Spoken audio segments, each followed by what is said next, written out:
Hi po sir, may passes po ba ang mga trainee? Regarding po sa passes mga mami sir, pero before ko po ito sasagutin alam ko po meron na pong knowledge yung mga iba dito. Regarding po sa passes, noon po meron pong passes ang mga trainee. Sa pamamagitan po kung wala ka pong demerit sa iyong within the week, wala ka pong demerit. Tapos shine po yung combat mo.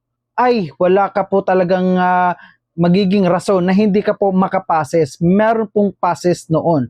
Pero dahil po sa mga nangyayari po na siyang ang mga trainee, after po nila makapagpases ay nadidisgrasya sila.